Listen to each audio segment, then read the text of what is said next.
ওয়াকার, তুমি ভুলের পরে ভুল করে যাচ্ছ। ডু নট ডু ইট।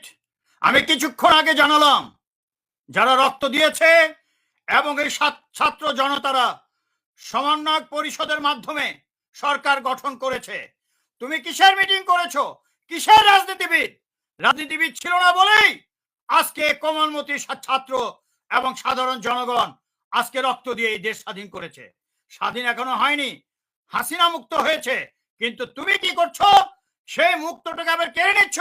তুমি কোন সাহসে বলো যে আর অশান্তি করবেন না, ভাঙচুর করবেন না? কে করেছে এগুলো? এগুলো করেছে মাফিয়া হাসিনা ছাত্র দলের গুন্ডারা। আর তুমি তাদেরকে পালাতে সুযোগ করে দিয়েছো ভারতে যেতে, এবং হাসিনাকে ভারতে যেতে সুযোগ করে দিয়ে তুমি ভুল করেছো। তারপরেও আর ভুল করো না। কিসের রাজনীতিবিদদের সাথে তুমি বসেছো? Who has permitted you? যারা রক্ত দিয়েছে তারা কি পারমিশন দিয়েছে? আর তুমি বলছো যে একটা তত্ত্বাবধায়ক প্রেসিডেন্ট কিসের? প্রধানমন্ত্রী নাই মানে? এগুলো তুমি আগেই বলে দিয়েছি। 10 পাতা সংবিধানে আছে। কোনো সংবিধান নেই, কোনো সংসদ নেই, কোনো সরকার নেই, তাহলে প্রেসিডেন্ট আসলো কোত্থেকে? তোমাকে কে পারমিশন দিয়েছে? সমন্বয়ক পর্ষদের সরকার থেকে পারমিশন দিয়েছে প্রেসিডেন্টের কাছে যাওয়ার জন্য? Has anybody permitted you? তো তুমি সব কথা কেন বলছো? Stop it. তুমি তোমার পুরস্কার পাওয়ার যে যোগ্যতা অর্জন করেছো এটা হারিও না। কেননা তোমাকে হাসিনা বলে গেছে, ভারতীয় রসরা বলে গেছে যে এইভাবে তুমি একটা সরকার গঠন করো, হয় ইলেকশন দিবে, হয় এই হাসিনাই আসবে, আর সব গুন্ডা বদমাশ তো ভারতে চলে গেছে, তত্ত্বাবধায়ক সরকার হলে ওরা চলে আসবে, আর অন্য একটা সরকার করবে, বা অন্য একটা গোজামি সরকার হবে। নতুন সংবিধানের আগে কোন নির্বাচন, কোন রাজনৈতিক সরকার, রাজনৈতিক লোক দেখতে চাই না। তাহলে রক্তের বন্যা আরো ববে, এই জনগণ, ছাত্র জনতা আরো রক্ত দিবে। তারা কোনো ভাঙচুর সন্ত্রাসী করেনি। এখন যে লুটপাট করছে প্রেসিডেন্ট এবং গণভবনে, এটা ভারতীয় লোকরা করছে। স্বাধীনতার পর ভারতীয় লোকরা লুটপাট করেছে আর বিশৃঙ্খলতা দেখাচ্ছে। আর তুমি সেই সুযোগ, তোমাকে দিয়ে এই সুযোগ নেওয়া হবে?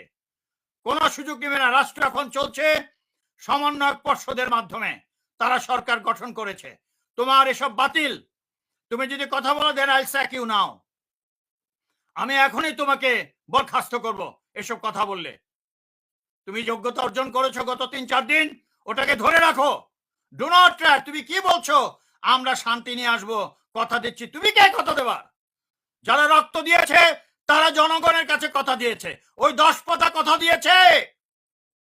তুমি এখন শুনবে এই সরকারের, অর্থাৎ সমন্বয় পর্ষদ সরকারের কথা শুনবে, আর কারো নয়। আমি কিন্তু 5 বছর আগে, 4.5 বছর আগে সমগ্র 99% সেনাবাহিনীর সদস্যদেরকে থামিয়ে রেখেছিলাম। তারা আজিজকেও শেষ করতে চেয়েছিল, বিদ্রোহ করতে চেয়েছিল, আমি দিইনি। আমি কোনো গন্ডগোল পছন্দ করি না। এই 4.5 বছর বুকে পাথর রেখে গণতন্ত্রের জন্য যুদ্ধ করেছি, লোভ করিনি। আমার সম্পদ সবকিছু আটকে রেখেছে।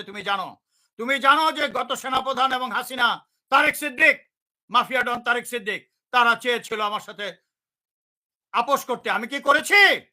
এই আজকের দিনের জন্য করিনি, দেশকে মুক্ত করার জন্য করিনি। এটা আবার কেড়ে নিবে না।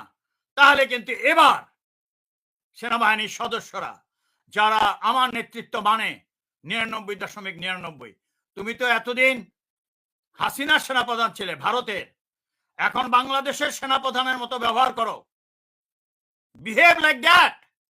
যদি না করো তাহলে আমি কিন্তু আদেশ দিয়ে দিব, যেটা 4.5 বছর আর্মিকে দিইনি। এবার তারা আসল কাজ করবে। তোমাকে শুধু গ্রেফতার করবে না, তুমি চিন্তাও করতে পারবে না কি হবে। তারা এখন এই মুহূর্তে আমাকে বলেছে, স্যার এগুলো কি করছেন উনি? 53 বছর ধরে আমরা সেনাপ্রধানদের দিয়ে অত্যাচারিত হয়েছি, আর হতে চাই না। উনি কে সরকার বানানো স্যার? আপনি বলেন। সেনাবাহিনীর প্রায় 100% সদস্যরা বলছে আমরা এই সমন্বয়ক পর্ষদের সরকারের অধীনে। উনি যদি না মানে, স্যার বলুন, আমরা ওনাকে পাকড়াও করছি। আমি এটা করতে চাই না। আমি চাই না কোনো সেনাপ্রধানের হাতে সেনাবাহিনীর সদস্যরা হাত দিক। Behave yourself. সরকার গঠন হয়ে গেছে সমন্বয় পর্ষদের মাধ্যমে, তাদের কথা শুনো। নতুন সংবিধান হবে, শান্তি হয়ে গেছে, অশান্তি সমন্বয় ছাত্র জনতা করেনি। এইসব সৃষ্টি করে আর একটা সুযোগ সৃষ্টি করো না আবার টেক ওভার করার জন্য। Wake up, pull up your socks, do not do mistake. It's not a mistake, this will be blunder in your whole life. Do not do it. আমি অত্যন্ত শান্তিপ্রিয়, কথা যদি জোরে বলি, আজ পর্যন্ত আমার শত্রুর বিরুদ্ধে প্রতিশোধ নিইনি, কোনো প্রতিশোধ নেওয়া হবে না। আগে দেশের মানুষের পেট ভরতে হবে, ইন্ডাস্ট্রি চলতে হবে, স্কুল কলেজ চলতে হবে, নতুন সংবিধান হবে, ডেমোক্রেটিক সিস্টেম সংস্কার করা হবে। জীবনের সংবিধানই ছিল না, সেটা হবে। চুক্তির কি হবে? 145-এর ক সংবিধানে যেটা পৃথিবীতে নাই, এগুলোর কি হবে? তুমি এগুলো না বলে, জনগণের দাবির কথা না বলে আলতু ফালতু কথা বলছো। আর যে যে রাজনীতিবিদরা বসেছে, প্রিয় দেশবাসী, দেখুন তো কে ছিল এই রাজনীতিবিদগুলো? ওরা তো নিশ্চয়ই হাসিনারই লোক। হু আর দে? রক্ত দিবে বছরের পর বছর সাধারণ জনগণ, আর এসে বসবে সব ওই যে বারবার ঘুঘু এসে ধান খেতে দিব না, সেটা আর হবে না। এই ঘুঘুদের স্থান নয় যারা সব সরকারের সময় সুন্দর জীবনযাপন করেছে। সরকারের সাথে না থাকলে হয় মৃত্যুবরণ করেছে, না দেশান্তর হয়েছে। এটা আর হবে না। তুমি এগুলো বন্ধ করো। You work under command of this councillors, I mean the coordinators, and they have already formed the government. আমি আবারও বলছি, do not do this mistake. আমি দরকার হলে 48 ঘন্টা ঘুমাইনি, আগামী 48 দিন ঘুমাবো না, বাট এই নিয়ন্ত্রণ চলতে থাকবে। এই রক্ত বৃথা যেতে দেওয়া যাবে না। ভারতীয় রাষ্ট্র তোমাকে প্রোগ্রাম দিয়ে গেছে যে এইভাবে করো, এই বাটপারগুলো নাও, রাজনীতিবিদগুলো, এবং একটা সরকার গঠন করে ফেলো। কিসের প্রেসিডেন্ট? চুপ্পু বরখাস্ত হয়ে গেছে অনেক আগেই। এই চুপ্পু চাপ্পু এগুলো সব দুশ্চরিত্রের ব্যক্তিত্ব। এরা দেশের কিছু বোঝে? This will not take place. Mistake করো না, আমি যেন সেনাবাহিনীকে আবার আদেশ না দিই। তারা সম্পূর্ণ আমার কথায় প্রস্তুত হয়ে আছে, এই ভুল হতে পারে না। তারা আর অত্যাচারিত হইতে চায় না। তারা বারে বারে অত্যাচারিত হয়েছে, আর হতে চায় না। তারা চায় আইন অনুযায়ী, মর্যাদা অনুযায়ী চাকরি করতে। যখন তখন লাথি খেয়ে বের করে দেওয়ার সিস্টেম থাকবে না। ওটা ছিল সে কলোনিয়াল সিস্টেমে, সেই যে কলোনিয়াল সিস্টেম অর্থাৎ ব্রিটিশ আমলের, ওই আইন আর থাকবে না। এখন জনগণের আইন হবে। তোমাকে আবারও বলছি, তুমি জনগণের অধীনে, তোমার অধীনে কেউ নয়। তুমি শান্তি আনার কে? যারা রক্ত দিয়েছে তারাই শান্তি নিয়ে আসবে।